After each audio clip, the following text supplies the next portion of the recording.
Hello दोस्तों, lead up mind में आप सभी का स्वागत है। दोस्तों, आज हम पढ़ने वाले हैं चोल साम्राज्य के बारे में। चोल साम्राज्य के बारे में पढ़ने से पहले एक बार हम लोग ओवरव्यू देख लेते हैं कि कौन शासक के बाद कौन सा शासक आया और कौन सा शासक ने स्थापना किया था। तो दोस्तों, चोल साम्राज्य का स्थापना विजयालय ने किया था।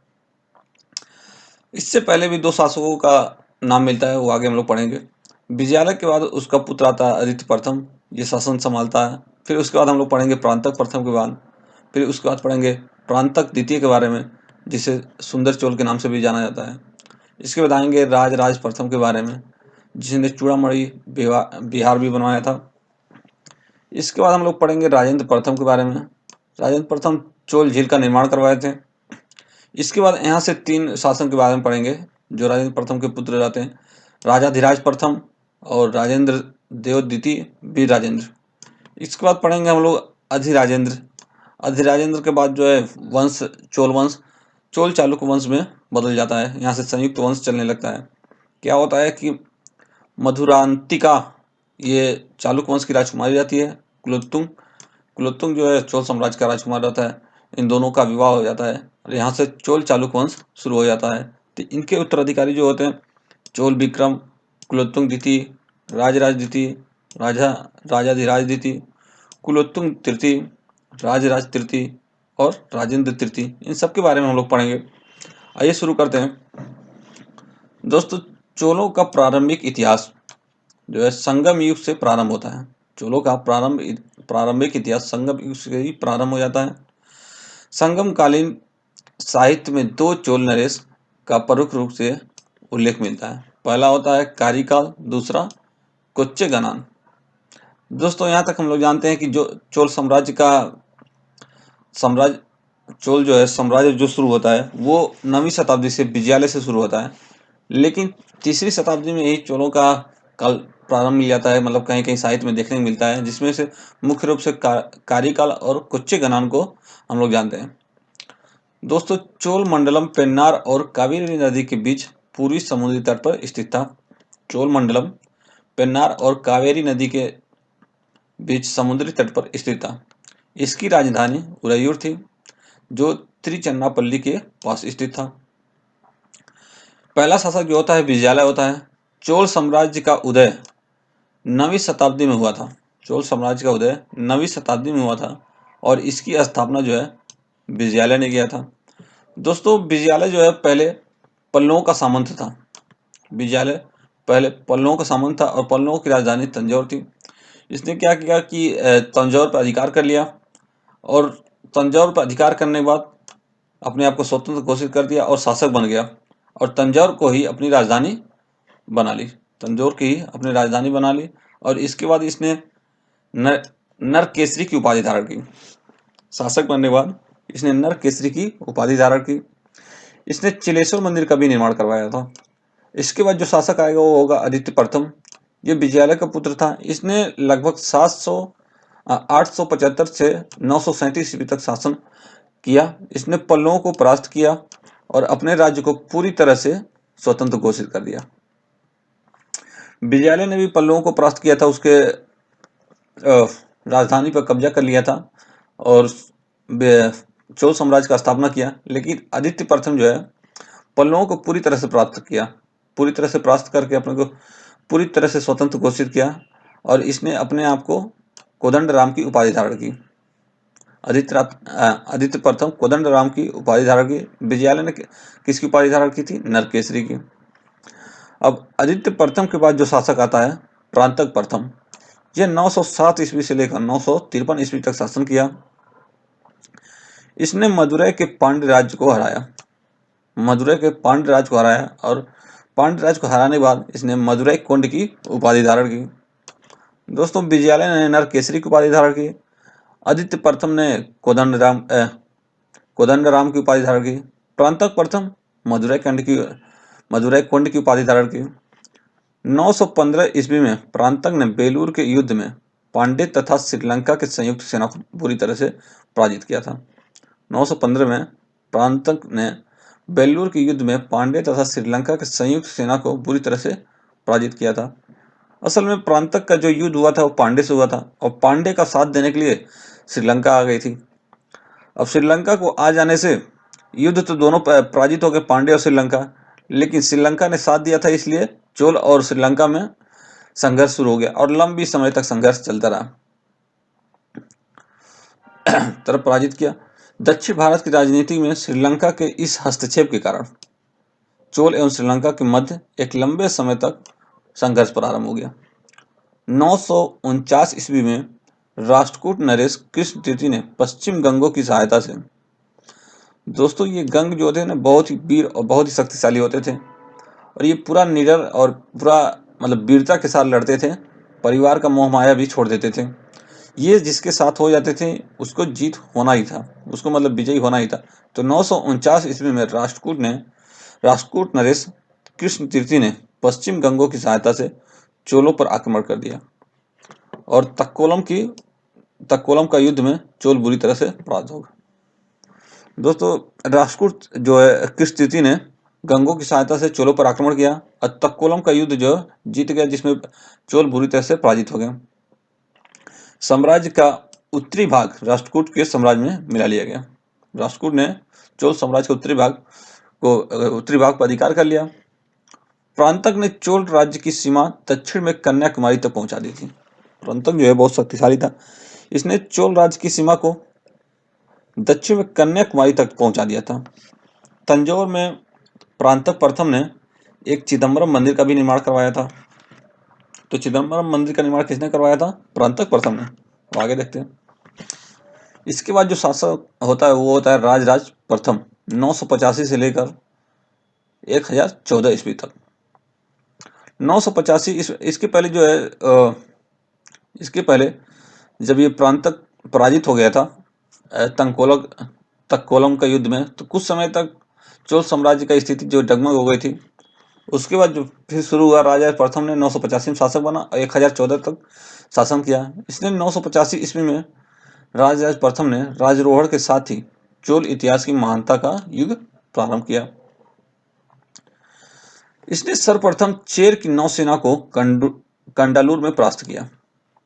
राजा प्रथम ने शासन संभालते ही सबसे पहले चेर की नौसेना को कंडालूर में परास्त किया तथा कंटलूर सलेक मरुत की उपाधि धारण की।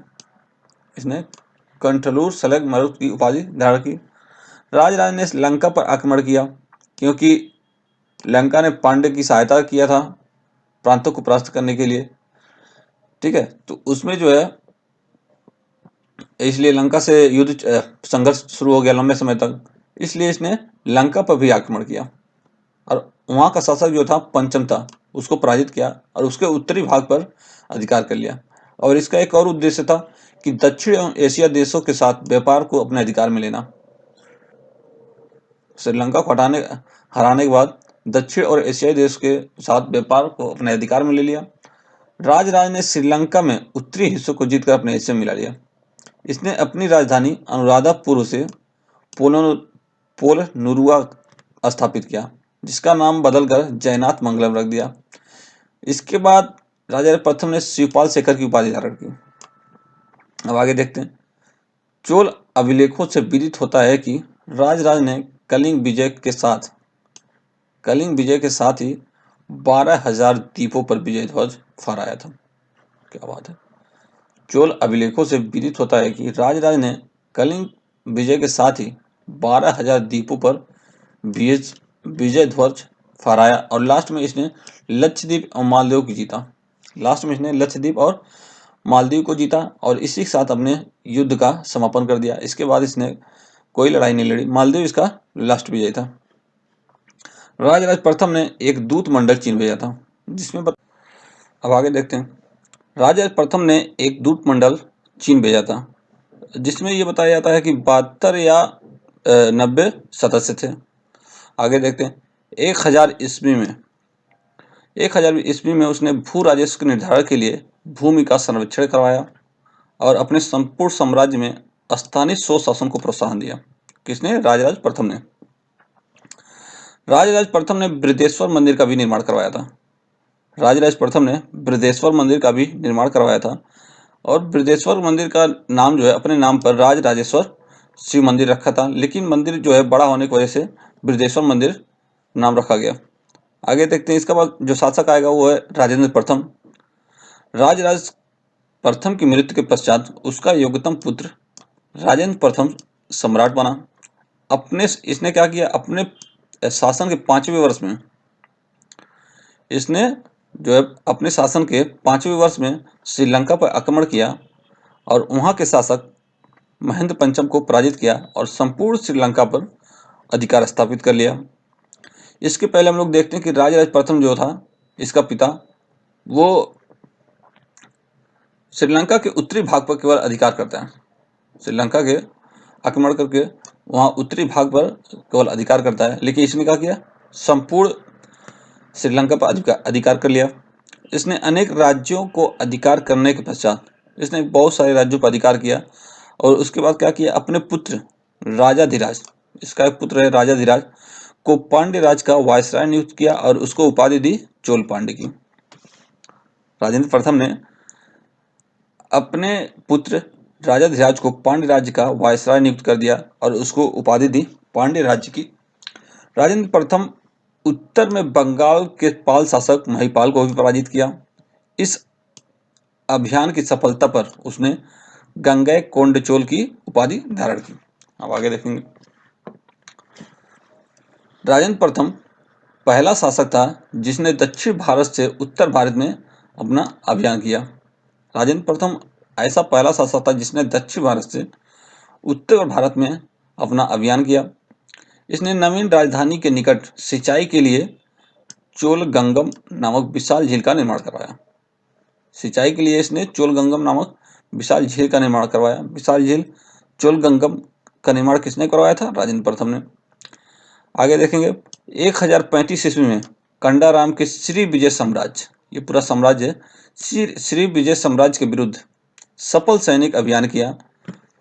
ठीक है, उस समय जो है वहां का शासक कुलोत्तुंग वर्मन था, उसको भी पराजित किया और उपाधि ली पंडित चोल, गुंडी गुंड चोल और वीर राजेंद्र की उपाधि ली।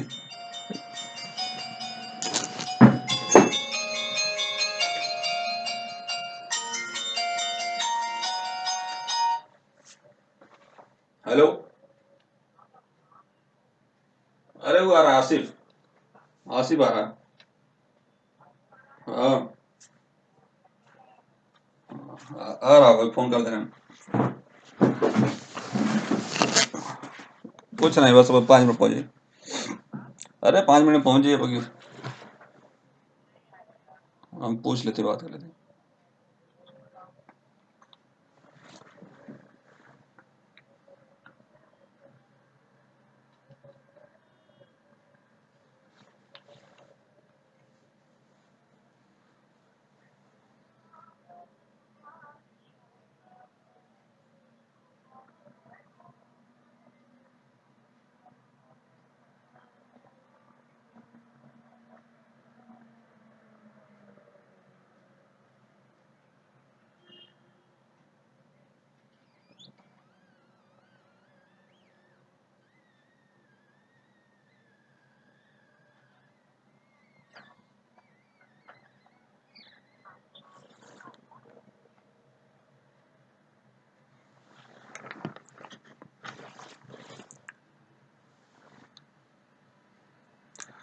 राजेंद्र के शासनकाल में दक्षिण भारत में वैदिक शिक्षा एवं दर्शन का प्रचुर विकास हुआ।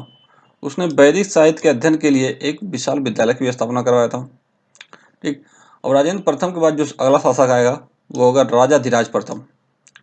ये राजेंद्र प्रथम का पुत्र था। इसके समय में क्या हुआ, क्योंकि राजाधिराज प्रथम जो है चोल पांडे की उपाधि धारण की थी और लंका से भी इसकी दुश्मनी थी, तो पांड्य और लंका ने मिलकर एक संयुक्त सेना बनाया और राजाधिराज पर आक्रमण कर दिया, लेकिन फिर भी पराजय हो गया। राजाधिराज का विजय हुआ। राजाधिराज ने कल्याणी पर विजय किया। इसने अश्वमेध यज्ञ भी करवाया। इसके बाद जो है अगला शासक आएगा वह है राजेंद्र द्वितीय। यह राजाधिराज का छोटा भाई था, राजाधिराज का अनुज था।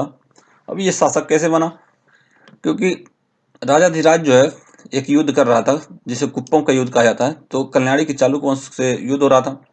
उस युद्ध में राजा धीराज की हत्या हो जाती है और इसी युद्ध के क्षेत्र में राजेंद्र द्वितीय ने अपना राज्य अभिषेक करवाया और कल्याणी के चालुक्य को हराने के बाद इसने अपना राज्य अभिषेक करवाता है और यहीं से ये शासक संभालता है, ये शासक बन जाता है।